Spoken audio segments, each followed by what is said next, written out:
Good day everyone, my name is Sheila Arzoor and we are the Group 7. By the way, I am the first reporter and my topic is Comprehension, the Goal of Reading. Comprehension, or extracting meaning from what you read, is the ultimate goal of reading. Experienced readers take this for granted and may not appreciate the reading comprehension skills required. The process of comprehension is both interactive and strategic. It is different from phonemic awareness and fluency in reading. Since comprehension skills came naturally to most of us, we often seem to use the words reading and comprehension interchangeably. Most children transition smoothly from early reading comprehension. Nonetheless, comprehension is an important milestone for all children in their literary skills development journey. In order to learn comprehension strategies, students need modeling, practice, and feedback. The key comprehension strategies are described here. First, using prior knowledge or previewing. When students preview text, they tap into what they already know that will help them to understand the text they are about to read. This provides a framework for any new information they read. Second, predicting. When students make predictions about the text they are about to read, it sets up expectation based on their prior knowledge about similar topics. As they read, they mentally revise their prediction as they open more information. Third, identifying the main ideas and summarization. Identifying the main idea and summarizing requires that students determine what is important and they are put it in their own words. Implicit is the process is trying to understand the author's purpose in writing the text. Fourth, questioning. Asking and answering questions about text is another strategy that helps students focus on the meaning of the text. Teachers can help by modeling both of the process of asking good questions and strategies for finding the answers in the text. Fifth, making inferences. In order to make inferences about something that is not explicitly stated in the text, students must learn to draw on prior knowledge and recognize clues in the text itself. And the sixth one, visualizing. Studies have shown that students who visualize while reading have better recall than those who do not. Readers can take advantage of illustrations that are embedded in the text or create their own mental images or drawings when reading text without illustration. So the next reporter will be Mark Repolio. Good day everyone, my name is Raymond Repolio and the topic to report is all about listening and reading comprehension. But first, let's start from listening. So listening is the ability to accurately receive and interpret messages in the communication process. Listening is the key to all effective communication.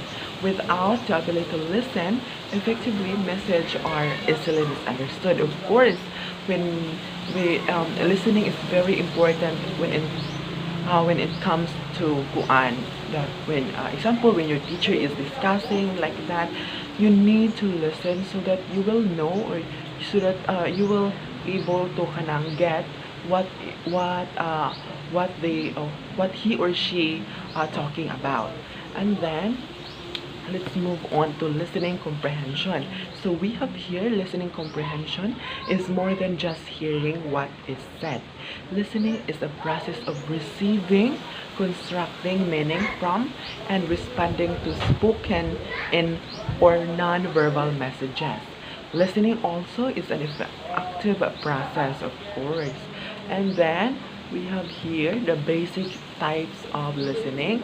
We have active listening, and then under active listening we have understand all things, proper interaction, and then the proper feedback. And then the second one is the selective listening, and then under that we remember only selective.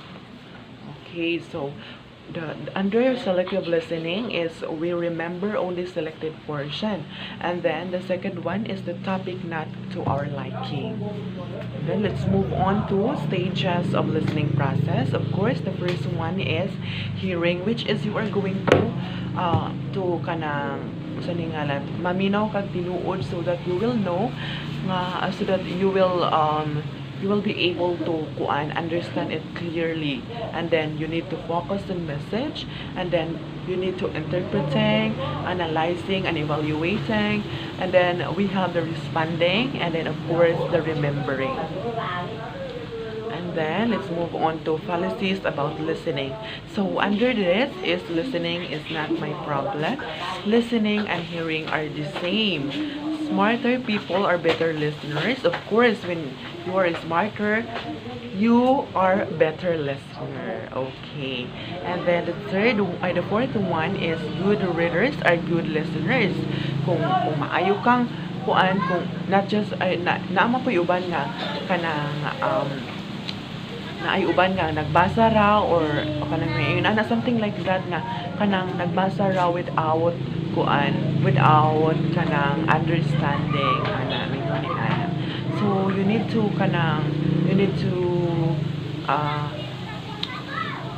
so and then the last one is listening improve with HR experience. Let's move on to importance of listening. The first one is to avoid communication errors. Of course, the importance of listening is to avoid communication errors. Of course, kanang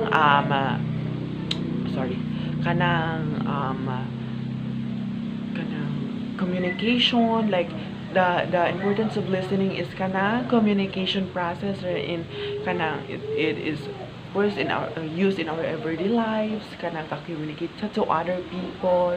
And then the second one is to help to learn something new, and then it is a key to success. We display respect to other viewpoint. It is directly proportional to learning. And then the last one is to empower your own personality. Yes. So let's move on to how to listen effectively. Kung saan jud paminaw effectively. Stop talking. Example this is that kanang yung maestra ga discuss, you need to listen it clearly so that you will know the he or she discussing what he or she discussing is all about. And then of course be silent so that you will get clearly what is the meaning of that, the meaning of this, and that you need to emphasize. Empathize. And then the fourth one is ask questions, wherein something that kanang wala nimo na kanang naglibog kag sabot, you need to ask questions so that you will really understand what it is, or what that it mean. And then maintain eye contact. And then of course next is practice listening, then the show interest, and then the last one is listen creatively. So let's move on to reading comprehension. So unsa man ning reading? Let's define first what is reading. So reading is the ability to read text, process it, and understand its meaning. And it is the act of understanding of what you are reading. Of course, from the word reading, meaning all you have to do is to read and read and read, just like when you read in books, like in Ana. So it is necessary to when times of when in times of mag-read ka, you need to not just not just puro read ra, you need to understand it what you read. Okay, and then let's move on to the 3 level of comprehension. We have the literal, interpretative, and you are going to apply it. So let's define first what is literal level. So literal level focuses on reading the passage, hearing the words, or viewing the images. It involves identifying the important and essential information. And then the interpretative level, it is the focus is shift to reading between the lines, looking. And then the third one is you are going to apply which is to understanding at the literal and interpretative levels are combined, reorganize, restructure at the applied level to express opinion, draw new insights, and level fresh ideas, critical reading, and analyze. And then, yes. Okay, so that's all my report and hope you understand it. Thank you. Good day, sir. I am going to report about formulating questions of different levels about selecting read. Formulating questions of different levels about selecting read. Questioning is a reading strategy that is taught to students to help them engage with the text. It helps the reader to clarify what he or she is reading and to better understanding of the text. Asking good questions is the way for students to monitor their comprehension while reading. Struggling readers approach reading as a passive experience. This means that they read the words with an idea that means of the text will reveal itself if they read enough words. However, good readers challenge the text by asking questions as they read. They might ask questions like, why did they say that? What do they mean by that? And I wonder what they were doing there. How did she do that? And why am I reading this? When you taught how to ask questions, students learn that they can increase their comprehension. Now, the levels of questions. The levels of question strategy help students comprehend and interpret a text by requiring them to answer three types of questions about it: functional, inferential, and universal. This scaffolds approach provides an opportunity for students to master the basic ideas of a text, so they can apply this understanding and evidence to conversation about deeper abstract concept or complex historical event. Because you can also focus students' attention on the levels of questions most appropriate to read and ability. This strategy can meet the needs of the different learners. You can also use the levels of questions to question strategy to prepare students for a class discussion or an activity as an assessment tool. Now, preparing questions. This strategy can be used with any type of text: historical documents, literature, newspaper articles, film, artworks, photographs, etc. Prepared question that student will answer.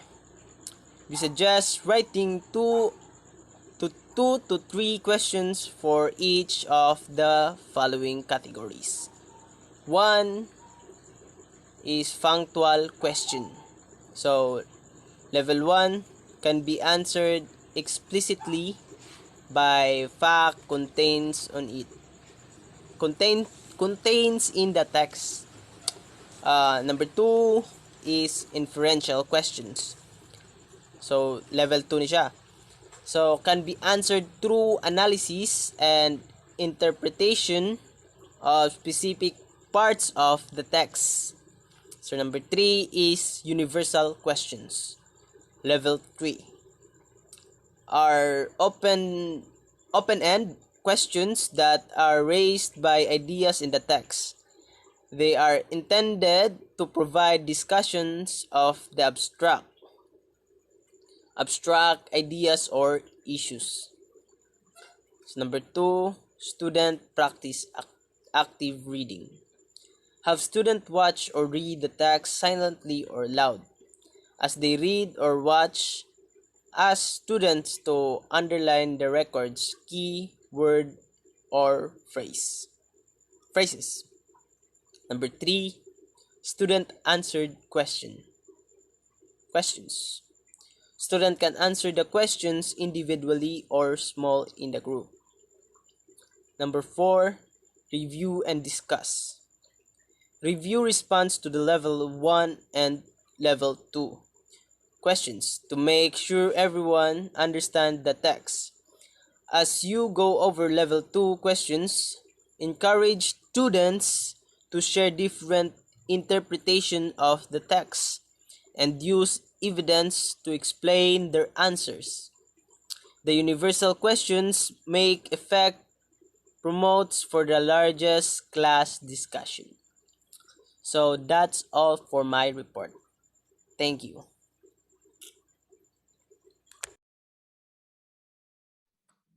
Hello everyone, my name is Annalyn Roblico, the last reporter of Group 7. My topic is about explicit instruction of composing skills. What is explicit instructions?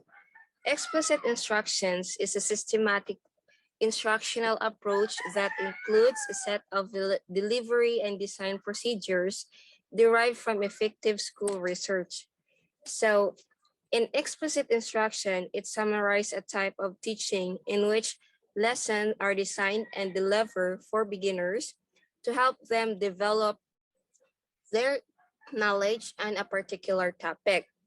So the teacher spent more times reviewing previously learned concepts, checking whether students had understand concepts and correcting misconception during the lesson.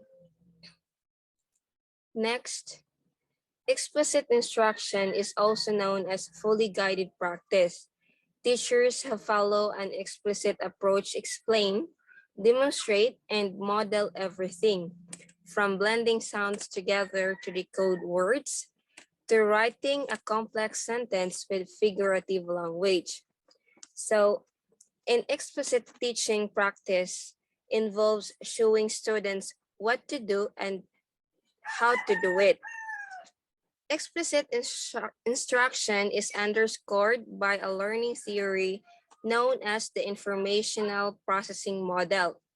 It is based on the assumption we only remember what we think about and keep thinking about. If you can still remember your childhood telephone number, it's probably because of the number of times you have used and retrieved that information. So, in explicit instruction, this is highly effective for students who need intensive intervention. And it all begins with modeling. Modeling, it means two things. First is clear explanation. So you're going a correct explanation. You need to say in a way that you replicate the students to understand, and it's followed by planned examples. You're going to show the students how to do it by planning out very carefully examples and often doing them more than once. And we'll follow that with a lot of practice. We first do guided practice of students, then we do independent practice. And these are the features of a good instructional model. It fits into something you probably heard it before, which is I do, you do, we do, and you do. This way of teaching explicit of students